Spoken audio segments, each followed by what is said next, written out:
You're listening to Living Out Loud with my mom, Michelle Flamer. Yep, she's a flamer and proud of it. Get ready to learn about queers in your communities doing great things every week.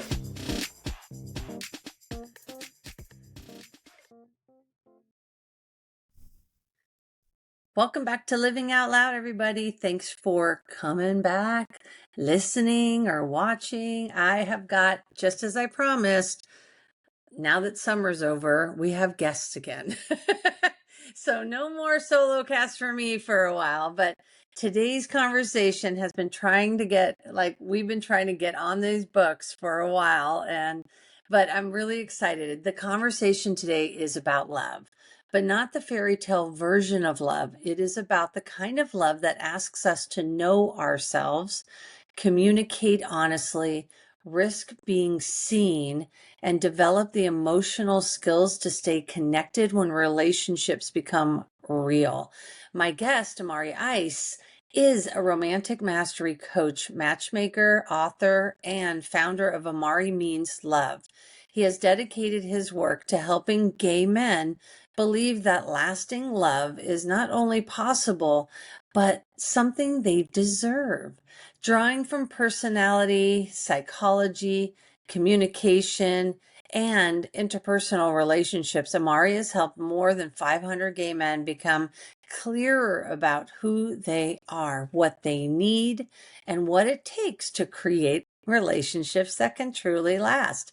His 12-step relationship process is featured in his international Amazon bestseller, Lasting Love at Last, the gay guide to catching and keeping the man of your dreams. What I appreciate most about Amari's work is that he does not simply help people find a partner. He helps them become more emotionally prepared to recognize, receive, and sustain love. Amari, welcome. I am so happy to have you here. Thanks for excited to be here. Yeah, I'm super excited to hear about this. And I think it's not something that we talk about a lot within, gay relationships. But Yeah. before we do that, I really always love taking a step back and, understanding who you are and how fortunate we are to get to connect with you today. But I'd love to hear your coming out story and whatever you're willing to share. I'd love to understand you more. Yeah. I came out twice, we could Oh, say, with my ooh. mom. The first time I was 12.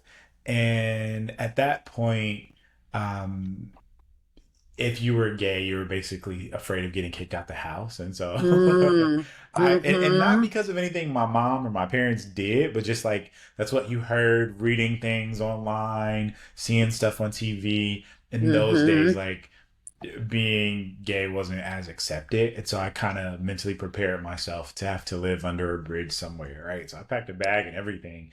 And I went to my mom's room and I was like, hey, Did you think mom, you were going to be a hobo? oh my God. Like, I didn't know what was going to happen. I was preparing for the worst. I was just But picturing you like little you with one of those sticks and the little you're just sticks. Yes.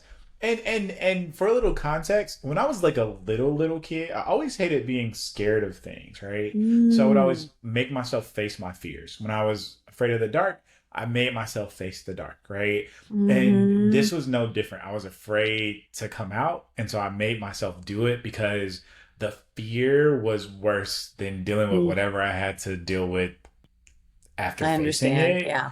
So I don't know what the first thing I experienced that made me recognize that was, but I'm so glad I experienced it because at that point, coming out was like, I can't let this control me, so I have to get ahead of it, right? Hmm. Mind you, I don't even think I had like a boyfriend. I hadn't had sex yet. Like none of that stuff was even in play. I just knew I was attracted to guys, and yeah. So I go into my mom's room and I'm like, hey, mom, I have something to tell you. And she says, okay, what's going on? And I say, I'm gay. And then she goes, well, you don't know what you're talking about. And I say, okay. And I walk out of the room. And that was coming out part one. Okay.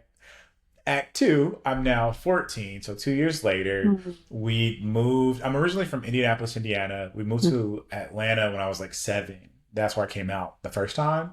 And then we moved Mm. back to Indianapolis when I was 14. We went through like a little tragedy. A little, it's not little, but our house burned down. My stepdad got killed like a few weeks later, and so we Oh moved my back to gosh. Indianapolis. Yeah, it was Wow. a very, very tough time.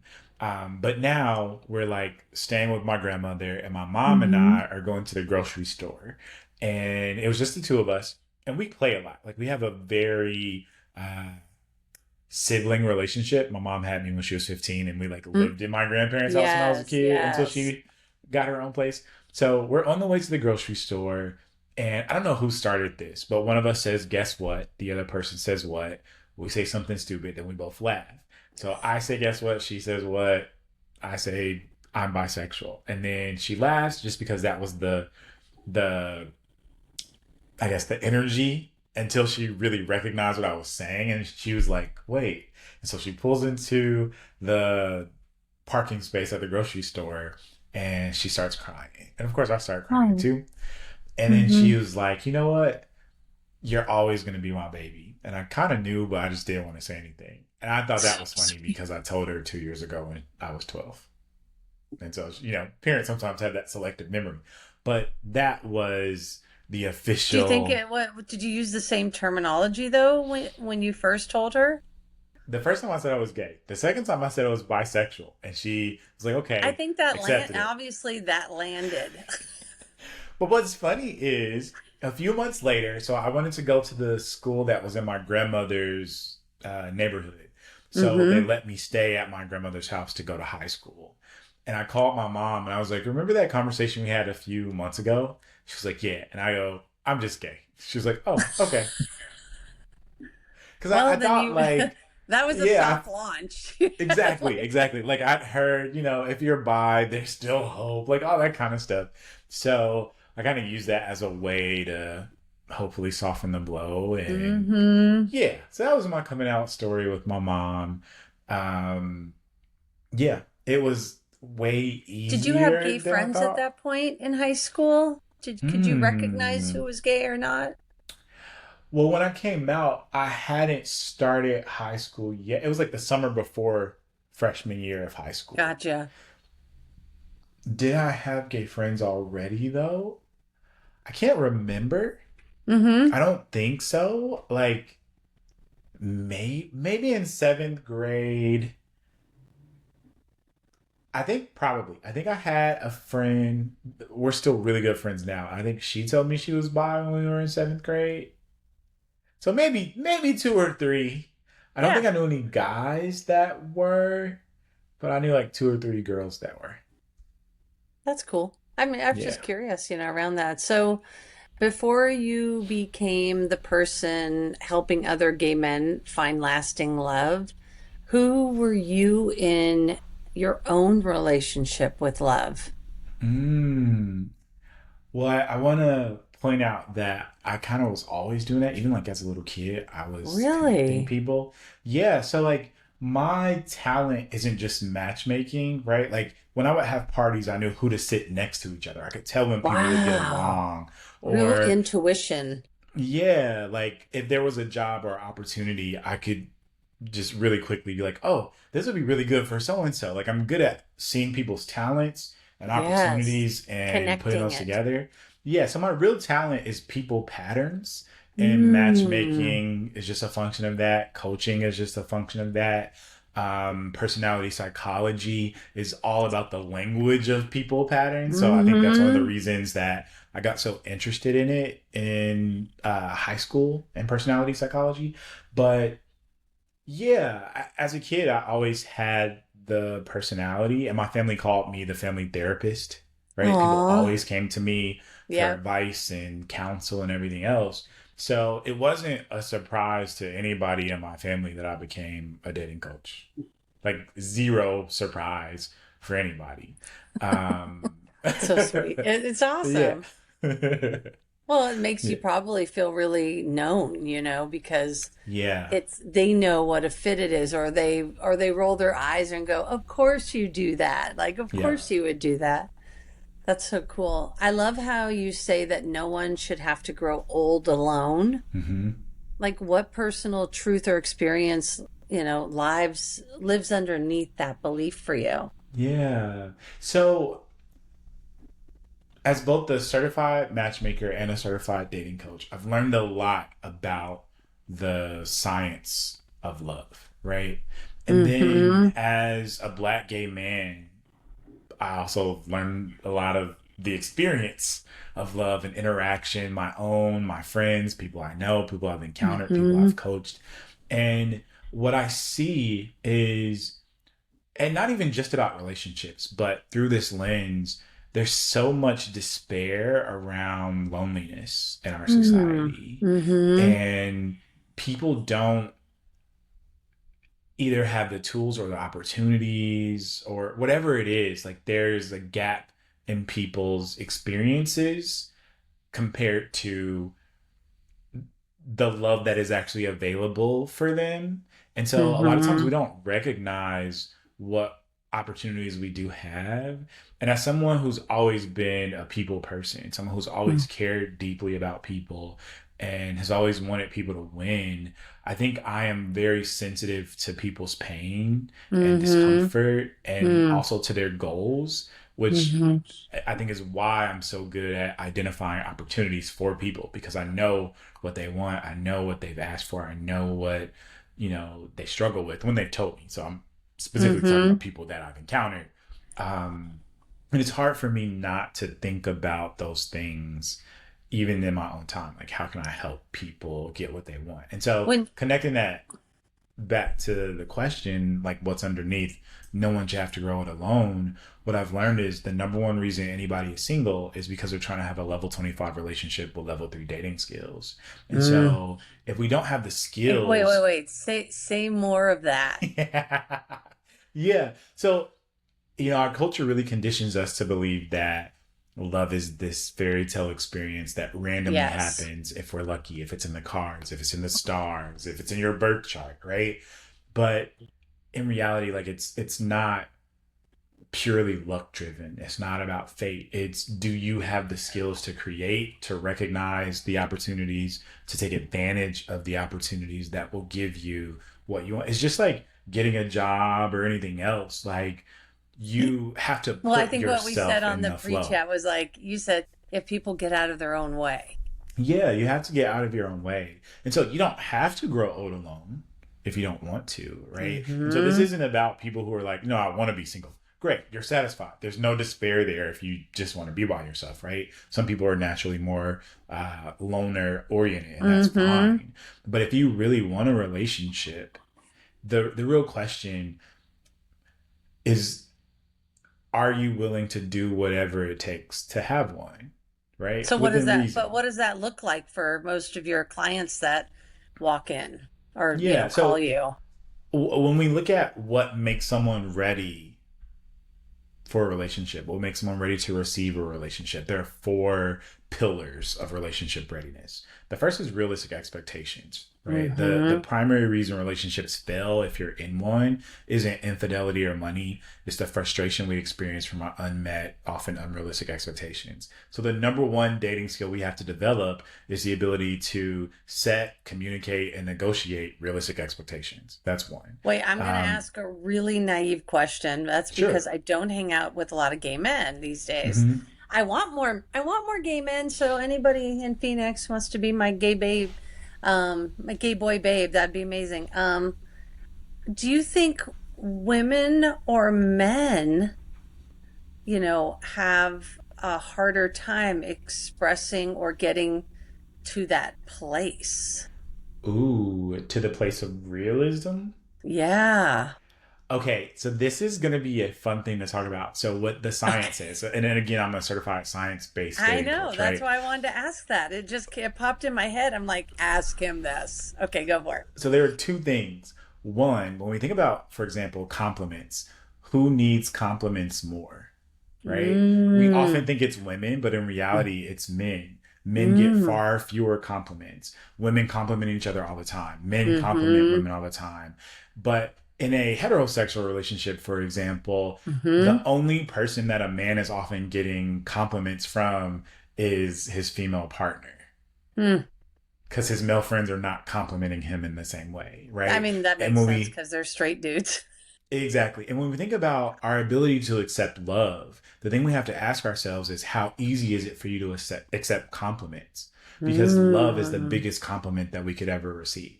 So a lot of Mm. guys struggle to allow themselves to be loved, Mm-hmm. right? So that's one, the expectation of being lovable. The other thing is when we look at uh, falling in love, men tend to fall in love faster than women do, right? Mm. Men tend to be more, and this is, it sounds counterintuitive, but men tend to have more fantasy expectations of what Mm-hmm. relationships look like and require, because we are not conditioned toward relationships. If you think about like men and women and the way we socialize, then Yes. women are socialized to be wives, right? Mm-hmm. To Mm-hmm. do whatever you can to be choosable by a man. Whereas men are not socialized to be husbands. Men are socialized to conquer the world and conquer women. And Mm-hmm. those two templates are obviously in contradiction, which creates a lot of the struggles in our heterosexual relationships. But as Mm-hmm. LGBTQ people, we are not absolved of that because we're still socialized the same way, right? And so, from that perspective, because men are conditioned to conquer, their views of relationships are often very naive or immature Mm. compared to women. Okay. That's And interesting. So when yeah. you're dealing with two men and getting them into their divine masculine state, as well as understanding the feminine side of Hmm. just being able to be softer, right? That I'm just interested in the fact that how do men relate to that? Because I can very well clearly see just by you is how emotionally intelligent you are and how Hmm. you probably are really great at playing both sides for yourself and role being, enough Yeah. self-aware that you're like, ooh, he makes me feel like I'm in my divine masculine, but and then, 2 days later you're like, gosh, I'm feeling it. I'm really in my softer moments here, my softer side. Yeah. The this connects to that second pillar of relationship readiness, which is Okay. emotional availability. Yes. And when we think about emotional availability, it's not a bonus, it's a requirement for a relationship to be healthy rather than toxic. So if we're not available emotionally, we also don't have the capacity to validate our partner's emotions or our own. And that Right. validation is what makes us feel seen, heard, and valued, right? And so, in essence, like the emotional availability is the core of all healthy, happy relationships. If there's no emotional connection, it's not a healthy, happy romantic relationship. Right. So, in order for us to get to a place where we are ready to receive love on that emotional level, there are a few core things we have to do. One is be able to identify our emotions, right? And not just like, oh, I feel good or bad, but like actual language. Like, what is this feeling? And what does this feeling Mm-hmm. mean? What does it tell me that I Mm-hmm. need? Because every single uncomfortable emotion we have is a signal that defines an unmet need. And so, as men, because we're taught to ignore our emotions, every time we ignore our emotions, we're also ignored getting our needs met. And this is why so many Mm-hmm. men commit crime, are, doing horrible things to people because they're not getting their own needs met because again, we've been traumatized to ignore those emotions. Yeah, I could see that. Hmm. So are you one of the first people that kind of validates them in their whole life when they like For come some to people, you? yes. Wow. Not everybody, but it definitely happens sometimes.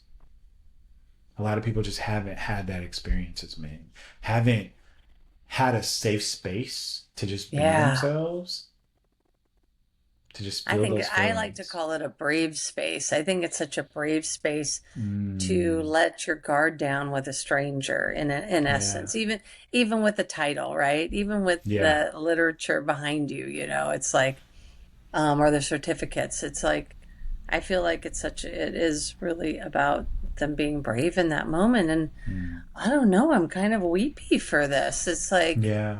there's, I bet, so much pain because, and you're dealing with, and you're dealing, I don't mean that in a negative way. You're working alongside, um, like majority black men. Majority, yeah.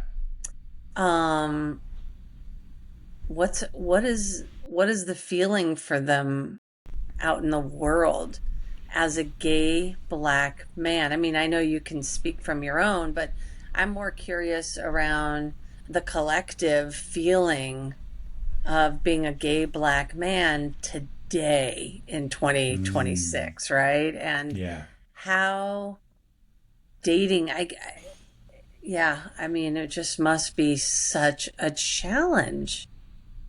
Yeah. There's so many things at play, right? Mm-hmm. So at once, like from just the black perspective in the dating market, racism still exists, right? So you have Yep.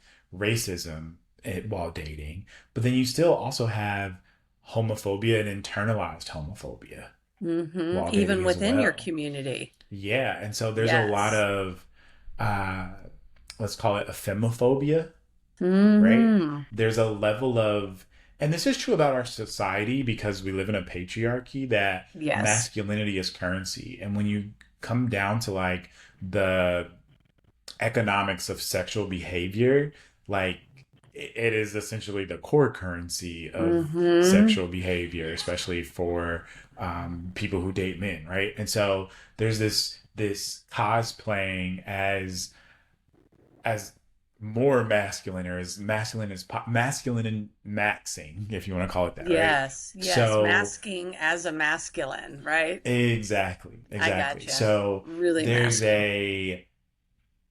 a level of inadequacy that many people feel if they don't live up to the masculine stereotypes that Mm-hmm. seem to be what people expect. Mm-hmm. However, what is interesting about this is everyone who is in the dating pool is not looking for a healthy, happy relationship. Mm-hmm.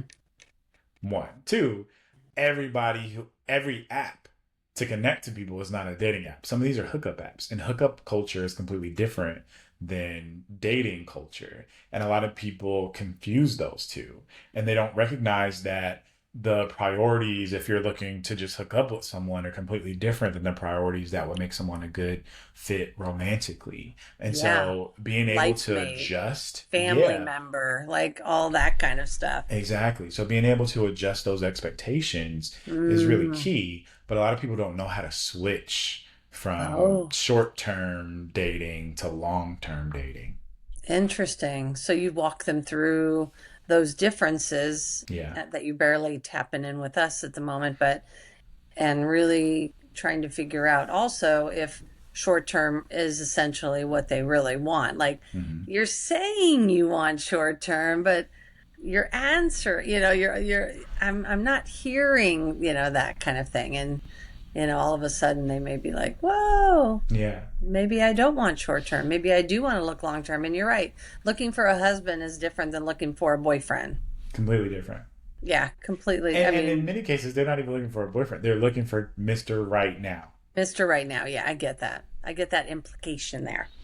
Yeah. Booty So calls. absolutely. So, Absolutely.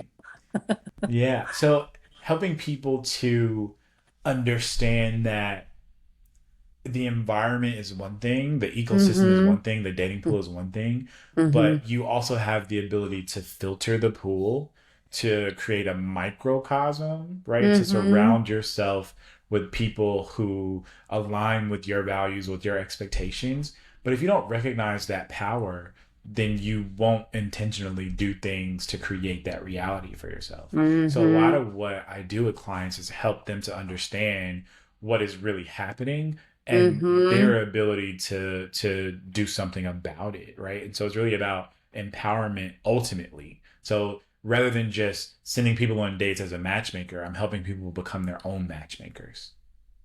I love that. So, because you're teaching them to come home to themselves, Absolutely. it's such a gift. And with Black men, you know, are they, are you also sharing about how safety feels with them? Because if they came to you in this time of life and have had trauma, their familiar isn't always healthy. Absolutely. Which is true for, I would say, about 80% of clients that I work with, regardless of Yeah. like I would say it's race or 80% of the background. world for real. Like, Exactly, exactly. doesn't even So, matter what gender you're rocking. It's like, indeed, yeah, it's not gender or even race specific. So no. we do a lot of, because people haven't necessarily had those experiences before, we do a Mm-hmm. lot of experiential conditioning. So Uh-huh. if you think about it this way, right? Like as your dating coach, I'm essentially your surrogate boyfriend throughout the coaching process. So everything Yes. that comes up for you in the dating process is also going to come up in the coaching process. But we want that to happen because that's how we Yeah. solve it, Yeah, because right? you're mirroring a particular moment in time for them that has an Yes. echo, is what I Yeah. like to say. So that you can, like you said, have help them through the activation, that Yes. reactiveness that's going on in that moment. Yeah, so we're conditioning them to get used to a healthy relationship. And so Mm-hmm. I essentially become that template for them. And Mm. then when we start the dating process, they know what to look for. And so we Mm. give them different tools, different resources to help them navigate in a way that makes it very clear, is this person a safe person for me? Because a lot of times we're looking for the physical qualities first. Is Mm-hmm. he cute? Is he tall enough? Right? Does he Yeah. dress well? And we are not identifying the qualities that actually determine whether or not a relationship is going to be viable. Right. Do I feel Whether like I they're can be actually going to show myself up with as a him? good partner or Right. not. Is he dependable? Do I feel Yes. safe? Right. So Mm-hmm. those are the things that we reorient for them. The qualities Mm-hmm. that are the essential qualities that predict the type of relationship you want versus the bonuses and the extras. Like, there's nothing wrong Mm-hmm. with liking people who are a certain height or certain physical qualities, but just know that attractiveness does not determine relationship success or longevity. Like, it's not correlated with Yes. that, which is why so many cute people are single. Mm-hmm. That's true. I mean, yeah. Yeah, because they haven't really dealt with themselves, and Right. in many ways like that. So Brene Brown often speaks about the courage required to be truly seen. What parts of of ourselves do you think we are most tempted to hide when we desperately want someone to choose us? I love this question so much, and it Good. connects to one of the core lessons that I teach all my clients. The thing that you think people don't like you for, the thing that Mm-hmm. you experience people rejecting you for, is often the Mm-hmm. very thing that your person is going to adore about you. And so rather than Mm-hmm. using it as a part of shame, we want to use that as a calling card, as a Yeah. beacon to attract the right person. And a good example of that. So I mentioned that I love personality psychology. I am obsessed with all the different assessments. I love talking about them. And this is since I was a kid, I right? love that. Yes. I So mean, not even like a, I'm like you in that way because at 13 I was reading Leo Buscaglia, out of my mom's, mm, bookshelves. I've been yeah. fascinated with people and curious. I just was born curious. Yeah. And I took AP psychology in high school and we like Love it. dove into all of that. So I just have always been really invested in it. And Yeah. I would often go on dates and people would be like, yeah, this is a little too advanced for me. I don't want to take a test. This feels like an interview. I feel like I'm being, assessed and like all those things. I'm like, what? Like, this is so fun. But Exactly. Oh my God. Yes. I feel the same way. Like, let's unpack your shit. It'll be so amazing. let's learn about each other and have the Yeah. language to talk about ourselves, like to Mm-hmm. really be seen. If you think about personality assessments, not just like your newspaper run of the mill thing, but like legitimate assessments give you language to understand yourself. And when you think about a Mm-hmm. relationship and being seen and valued for who you really are, those assessments are so cool for helping you speed up that process That's to it. really know the other person. And so Yeah. instead of shying away from that, and being like, oh, I'm gonna try to not talk about that on a date. I led with it in my profile. I love personality psychology, love assessments, right? Like all the different things, you Yes. put that out front. And now I'm married with a person who loves to talk about all the assessments with me. I love that. I'm the same. I love that. It's so great. How does shame show up though in the dating lives of gay men? Is Mm, even when it is like disguised as independence or high yeah. standards, humor, Mm. perfectionism, how It does it shows show up up? before the dating. The shame starts when we're Mm, kids. So wow. what we see is that the level of social acceptance of gay Mm-hmm. people in a city, in a community, determines how healthy the relationships are for gay people Mm-hmm. in that place. And so if you Mm-hmm. grow up in a place that doesn't accept you, and you're made to believe that there's something wrong with you for being gay, that being gay is a sin, that you're going to hell, you already believe that you're somehow at a deficit, that you're somehow not good enough, right? And the one belief that we need to accept healthy, happy love is that we are lovable just as we are. And so if we Mm-hmm. start dating from a place of I'm not good enough, it's hard to accept someone who sees us as good enough because Mm-hmm. your belief about me doesn't fit my belief about me, and that Mm-hmm. dissonance is going to make me sabotage, or not even unconsciously sabotage.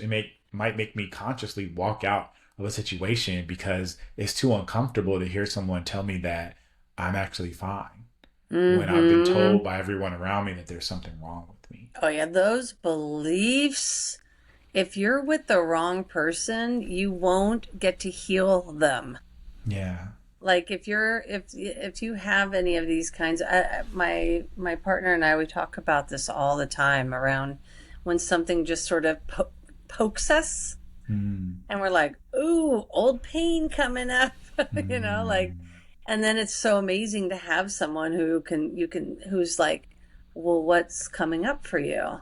And yeah. then, when they really know you, I love like later, as the time goes on, it's like when they don't know you so well, they'll go, "So when," she'll say, like, "When did that maybe come up for you?" And Mm, I mean, she's a doctor in education, so she also works with sober recovery, and yeah. in that frame, she's the same as us in that way. But it's interesting how but if you have a healthy partner or you're in a healthy space to have a healthy partnership, it's they don't linger as long, and no one is but hurt. No one Yeah. is feeling like um dissed, or whatever, like whatever terminology, or like abandoned, if we want to go Hmm. deeper, like that you can just say, hold on, does this have something to do with me or not, or whatever. Mm, So this just came to me, is around the difference between being lonely and being ready for a partnership. mm. When do they your when do they kind of graduate, and how do you assess that? Ah. So I think we were talking about this earlier that there are four pillars of Yeah, relationship yeah. readiness, right? I was hoping you were Realistic going to go back. expectations, we covered. Emotional availability, we covered. The third Yep. is self confidence. And so Mm-hmm. this is about not just cockiness or ego, right? So confidence, real confidence, is always only ever based on the evidence of our actions, right? So Mm-hmm. it's the proof that gives us confidence, not just in our heads. You can't just decide to be confident. Mm-hmm. Ego, on the other hand, is really psychological protection from the things that we fear. And the reason Mm-hmm. that a lot of men have really big egos is, again, they've been taught to fear their emotions. So there's a Gotcha. lot to fear that is what Mm-hmm. creates the bigger egos. And that's also why it Mm-hmm. feels like we have to handle people with big egos with kid gloves because they're little Right. kids in there, right? That's right. So our self-confidence is based on what we actually do well, our actual gifts, our actual talents, our actual accomplishments, our Mm-hmm. actual skills, right? Our actual personalities, who I really Mm-hmm. am, and how confident I am in just being myself. And then the fourth is logistical capacity. If you don't have the time for a relationship, it can't grow. Even if you have Yeah. realistic expectations, emotional availability, and you're confident, a relationship can't grow if you don't have the time. And a lot of people are trying to date, but they don't have enough time for themselves. And now they start to resent the person who wants to spend time with them. So those are Right. 4 pillars. And so with each of those, we go through a series of exercises that help people get to the place that would allow a relationship to thrive. And so identifying any unrealistic expectations. What are some of the skills that they like think they have and they literally don't? Okay, let me choose one. 'Cause there are lots. I can Um, tell by the the look on your face. okay, I'll That go to was cute. something that I think a lot of people can relate to, and this is more external in the dating process. A lot of Okay. people have the belief that there's pee in the dating pool, Hmm. not realizing that the pee is concentrated in the kiddie pool, and people with better dating skills are just going to go to a pool with deeper waters, right? So a lot of Yes, people I don't like that recognize that analogy. pool selection is a skill, Mm. and that if you are struggling and you can't find good people, from the matchmaking side, one of the things that was, oh my God, so not mind blowing, but the evidence added up really quickly is that Yeah. people with really great dating skills don't waste time on people who don't have great dating skills. Oh, 100%. It's They're reading you out. ridiculously annoying. So if I go on a date with you and your dating skills are trash, I'm not going to keep investing more. You could be a That's right. great person, but you don't have the skills to handle the requirements of a healthy relationship. And I Hmm. recognize that. And so I'm just going to move Love on. that. I love that. So people think, "Oh, I'm a great dater. I'm such a good person. There's no good people out there." No, you might not be as skilled as you think you are if you're Hmm. meeting people and they're saying, "No, this isn't a good fit for me." So that's just one piece. So this isn't Do you? about your looks, your attractiveness. This is, are you present on a date? Are you able to have conversation? Are you able to validate the other person's emotions? Are you able to manage your own emotions and not keep them quiet, but like express yourself in a way that is both authentic, but also doesn't make the other person responsible for your emotions, Hmm. right? Wait. So yeah. Yeah. No, keep going. I liked what you were saying. So the I think what is even a bigger deal for people though is the skill of saying no. Like a lot of people have this idea that you need to settle or I don't want to settle. But the thing Hmm. is, if your relationship expectations aren't realistic, you're settling for being single. Yeah. The other side of that is some people believe that real love or good people are so scarce. And so they will say yes to anybody who shows up. And they end up spending a lot of time on people who aren't a good fit. Right? Yes. So, I mean, yes, like a lot. It's like, why are you going back again? Yeah. It's like, Queen, learn a few things here. Wait, so do you feel like people actually read the profiles? And Ooh. obviously, yeah, like and we were talking earlier about like booty call, short term, might be 3 days, hey, just want to take you on a weekend, or long term, but Mr. Right Now, or Mr. Long Term, Mr. Yeah. I People Do, are I should say. not they're not reading the profile. And I will give, if I could leave one tip that will Yes. Yeah. change I'll leave a tip and I'll leave a freebie. And Love I'll it. say the freebie first. So we've been talking Okay. about dating skills a lot. You can actually find out your dating skill level at datingskillquiz.com. So it goes through What? those four Okay, that's pillars awesome. and yeah, really great. So datingskillquiz.com, freebie, check it out. The one skill that I can give you right now that is very easy to learn, but most people are not doing it, relates to the profiles. Hmm. People are not reading profiles before they swipe right on a person. They see the photos and they're like, oh, cute person, swipe right. And then they're like, how come I'm Hmm. not getting any matches? Or I'm getting matches, but people aren't serious. you only swipe right if you've read the profile, because people That's are telling you right. what they want, what they're looking for. And what many That's people right. don't know is that the dating apps have an algorithm that is not based on what you say you want, it's based on your behavior. Every time you Mhm. swipe on a profile, the dating app says, "Oh, you like people like this." So it gives you more profiles like that. And if you're swiping on people whose pictures are great, but their profile says they're just looking for friends, fun, and maybe more, it's going to send you more people looking for That's right. that. It's going to send you That's people who are right. not serious. And so you've curated an algorithm that's showing you people who aren't viable candidates for the type of relationship you want. And it's all because you're swiping on people without reading the profile to make sure they have the qualities, the interests, the values, right? Even in the Yep. bio that are saying they want the same type of thing you do. Yeah, part of that algorithm, I believe, also goes with how long someone sits on the profile. Like, because maybe there's actually quality to read, right? Like, actually Yep. things that, and you're looking and you're going, okay, she's cute. Let me read that again. That's cool, and Yep. then, like you said, then swipe so that you can. So we're in charge, just like we can give ourselves a raise in life, we can also give ourselves a hand up in Yep. dating by the algorithm and working it to our advantage, which Yes. means read the damn profile, Read it. then swipe either direction, Yeah. And not the based on swipe looks lefts aren't only. as big of a problem if you're clearly not attracted to someone.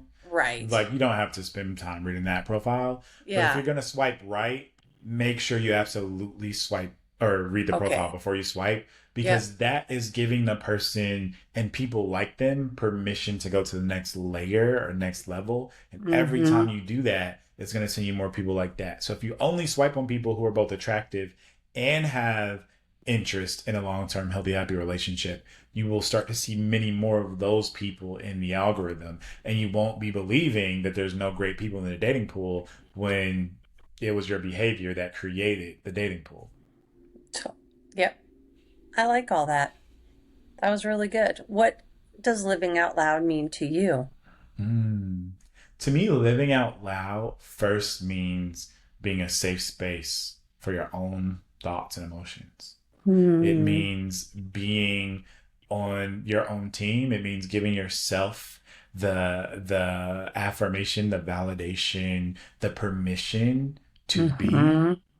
right? It means not saying yes to things that are outside of your sustainable capacity so that you're not overwhelmed, because everything that we need, everything that we want that is within Mm-hmm. our capacity to be consistent is sustainable. If it's beyond our capacity, it's not. And so living out loud is about living within our capacity comfortably and allowing other people to live with us too, and just being. It's about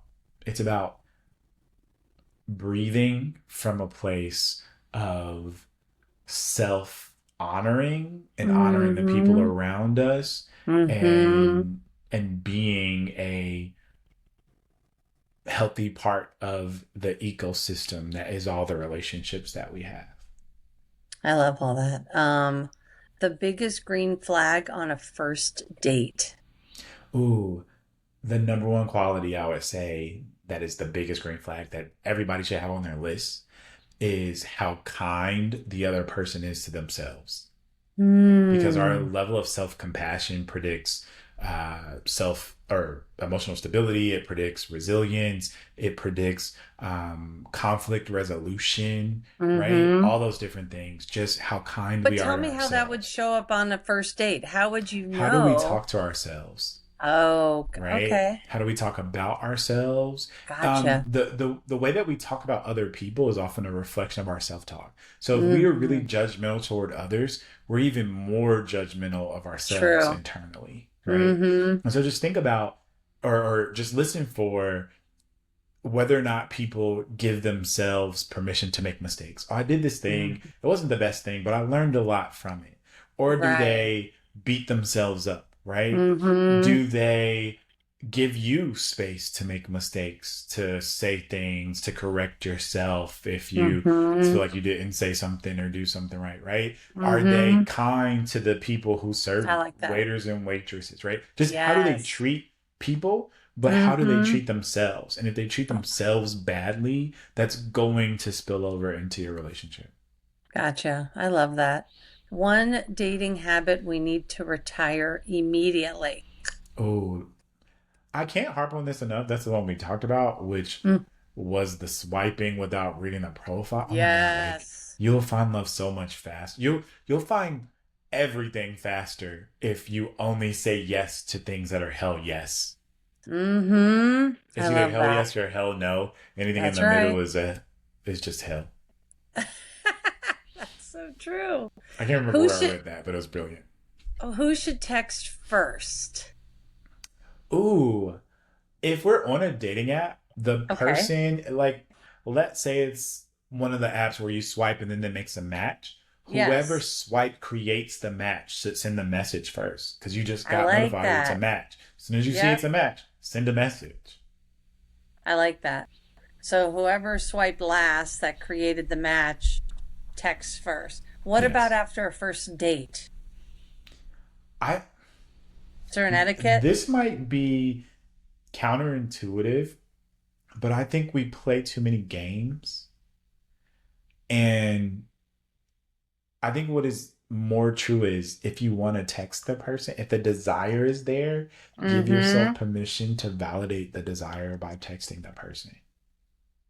But Yeah, if and you are then already putting walls up for your own desire before a relationship is even in play, like that is creating its own level of you're not being kind to yourself. yeah, I mean, I don't know when it must have started in the 80s or whatever, where everyone was like, "No, you have to text 2 days after I remember all that bullshit. And it was like, No, if you like them, just say hi. Like, just say say that was hi. fun. Can we do it again? Like, Exactly. what? Like, just That be was there. great. Had an awesome time. When are you free to hang out again? Hmm. What is more intimate, being desired or being understood? Understood. Mm-hmm. Coffee or tea? Tea. Oh, what kind of tea do you like? I love a good chai Oh, yeah, that's good. with some coconut milk. That sounds Mm, actually really good. Okay, yeah. finish this sentence. Lasting love begins when. You master the skills that make it inevitable. Which means they need to call you I'm because here. you're helping them master it. Absolutely. Thank you so much, Amari, for joining me today. This was I literally have like Yeah. 30 more questions, and I mean, Part two. we might have to bring you back. Yeah, exactly, for a part two, because I just really enjoy picking your brain. And Mm. I was like, which questions do I want to ask him? Because, I knew you'd be great. So, Aw. I Yeah, it was a appreciate you pleasure. so much. Yeah, it was so fun meeting you, and I will talk to Likewise. you soon. Okie dokie. Thanks, Sending you love, peace, and everybody. glitter. There you go. I love that. If you liked this episode, please hit the follow button and remember, sharing is caring. Until next week, stay proud, stay loud.